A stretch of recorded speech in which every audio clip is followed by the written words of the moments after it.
था हमारे prime minister का पंजाब में दौरा था, जहां पर वो कई सारी योजनाओं का भी उद्घाटन करने वाले थे। ये चुनावी रैली भी थी, लेकिन कई सारे विकास की योजनाओं में भी था, कई बहुत महत्वपूर्ण योजनाएं भी थी। तो दिल्ली से ये भटिंडा गए थे बाई फ्लाइट। भटिंडा जाना था फिरोजपुर। हेलीकॉप्टर जो था MI-17V5 वही वाली जो बिपिन रावत सर का जो क्रैश हुआ था। तो हेलीकॉप्टर को पहले 2 बार उड़ा के देखा गया, मौसम बहुत खराब था, तो लास्ट टाइम पे डिसीजन लिया गया कि सड़क से जाना है।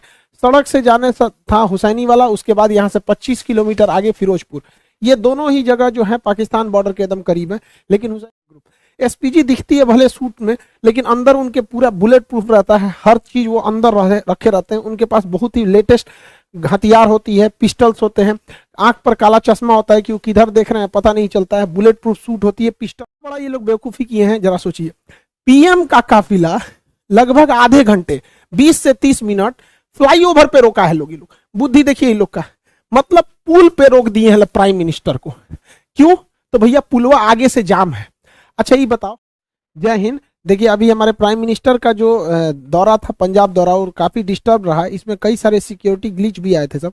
यहाँ हम लोग समझते हैं कि क्या क्या कमी हुई थी, क्या गड़बड़ी हुई थी, कौन किया था, ये सब के लिए हम लोग को बहस नहीं। इस गलती से आगे न दोहराया जाए। कहाँ कहाँ मेन जो की पॉइंट्स थे जहां पर इसको ध्यान रखना चाहिए था, वो सिक्योरिटी मानी जाती है। इनके काफिले में जितनी गाड़ियां होती है बुलेट प्रूफ होती हैं। अभी सुने होंगे 7 करोड़ की एक गाड़ी आई है बुलेट प्रूफ गाड़ी, काफी जबरदस्त गाड़ियां होती हैं इनमें।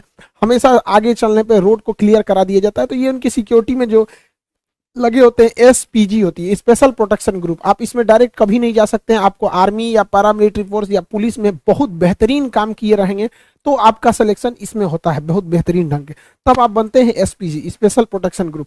SPG दिखती है भले सूट में, लेकिन अंदर उनके पूरा बुलेट प्रूफ रहता है, हर चीज वो अंदर रखे रहते हैं। उनके पास बहुत ही लेटेस्ट हथियार होती है, पिस्टल्स होते हैं, आंख पर काला चश्मा होता है कि वो किधर देख रहे हैं पता नहीं चलता है, बुलेट प्रूफ सूट होती है, पिस्टल होता है, हर चीज से ये लैस होते हैं आधुनिक हथियारों से। प्राइम मिनिस्टर के पास 3 लेयर की सिक्योरिटी होती है। इनके सबसे पहले आसपास में जो होते हैं वो SPG के कमांडो होते हैं। SPG कमांडो के घेराएग नहीं है, ये एक्चुअली बुलेट प्रूफ है। जब भी अटैक होगा तो ये बैग इस तरह से खुल जाता है, कई लेयर में ये खुल जाता है, और ये बुलेट प्रूफ होता है। इसको लेके हमारे प्राइम मिनिस्टर को चारों ओर से घेर लिया जाता है ताकि बुलेट्स ना लगे। ये जरूरी भी है, हमारे देश के प्राइम मिनिस्टर है, उनकी सिक्योरिटी में कहीं भी कमी नहीं होनी चाहिए।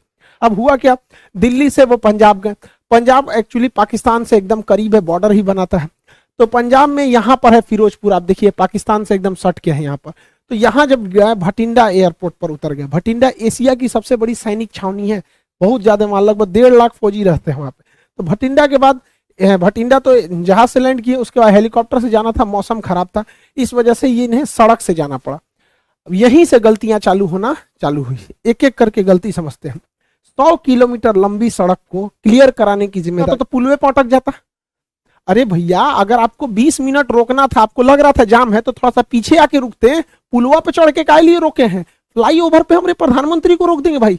ये NSG SPG से सवाल होना चाहिए कि, और ये प्रोटोकॉल में लिखना चाहिए, हिस्ट्री में जो डिफेंस है उसमें पढ़ाना चाहिए कि किसी भी प्राइम मिनिस्टर, राष्ट्रपति या VVIP को फ्लाईओवर पे नहीं रोक सकते। यहाँ 20 मिनट रोक दिए। अगर दोनों ओर से प्रदर्शनकारी के रूप में कोई और अभी आ जाता, क्योंकि ये बॉर्डर से एकदम महज 20 किलोमीटर यहाँ से पाकिस्तान आ जाता है, पाकिस्तान की सीमा चालू हो जाती है, तो काफी करीब है। और नीचे से अगर फ्लाईओवर को उड़ा देता सब कोई ID या विस्फोटक लगा के, तो सारा काफिला नीचे चलाता है यहाँ पे। ऐसा तो दिमाग लगा रहे हैं लोग।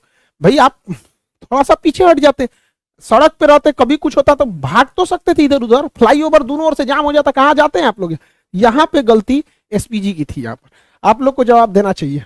हम लोग तो भाई बताते हैं कहाँ गलती। दूसरी गलती, फ्लाईओवर पे जब हमारे प्रधानमंत्री कह रहे हैं कि हम जिंदा वापस आ गए, मतलब सिचुएशन क्रिटिकल हुई होगी वहां पर, तभी वो ऐसा स्टेटमेंट दे रहे हैं।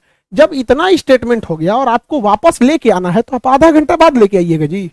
SPG वाले लोग आप जवाब दीजिए कि हमारे प्राइम मिनिस्टर अंदर बैठे हुए हैं यहाँ पर। अब देखिए हल्का सा मास्क दिख रहा होगा आपको। जब यू टर्न लेना है, देखिए कि आगे किसान है, इंटेलिजेंस रिपोर्ट आपको पहले से पता होगी, माहौल देख लीजिए क्या है क्या नहीं, तुरंत लेके हटिए। 2 से 3 मिनट हो गया, हाँ भाई खत्म, कैंसिल हुआ रैली, और बाहर जाएंगे तो प्रतिदिन 2 से 2.5 करोड़ रुपए खर्च लगेगा। तो 2 करोड़ रुपए प्रतिदिन का खर्च के आधार पर अगर ऐसा स्टेटमेंट आता है, तो फिर SPG को सोचना चाहिए भैया आप किस तरह की सिक्योरिटी दे रहे हैं कि प्रधानमंत्री करें। और ऐसा नहीं है कि केवल पहली बार जाम में फंसे। 2017 में नोएडा मेट्रो के उद्घाटन में खूब हमारे प्रधानमंत्री जाम में फंस गए थे, तो उस समय कुछ अधिकारियों को ट्रैफिक के सस्पेंड भी किया गया था। 2 बार फंसे थे 2018 में, समझ में आ गया कि नहीं। अब देखिए यहाँ पर पब्लिक है और ये हमारे प्राइम मिनिस्टर है, यहाँ से भी तो कुछ अगर अनहोनी रहना रहेगा तो यहाँ से भी हो सकता है। यहाँ पे अब यहीं पे देख लीजिए, यहाँ हमारे नितिन गडकरी साहब हैं, सड़क परिवहन मंत्री, यहाँ प्राइम मिनिस्टर, यहाँ पे पब्लिक इतनी ज्यादा, यहाँ पे भी इतना नहीं है। सिक्योरिटी बहुत, पढ़ाई लिखाई की बात होती तो भैया 5 साल में एक बार लड़ लो, फिर मिलजुल के रहो अच्छे से। सेंट्रल वाले भी पूरा काम करते रहे, आधा समय तो चुनाव में बिजी रहता है। खैर जो भी हुआ गलत हुआ, प्राइम मिनिस्टर के साथ ऐसा नहीं होना चाहिए। हम लोग को भाई जहां जहां गलती हुई वो हम बताएं, कौन गुनहगार है उसको सजा देना सेंट्रल का काम है, सेंट्रल अच्छे से करेगी। आई होप आप समझ गए होंगे। मिलेंगे नेक्स्ट क्लास में। जय हिंद।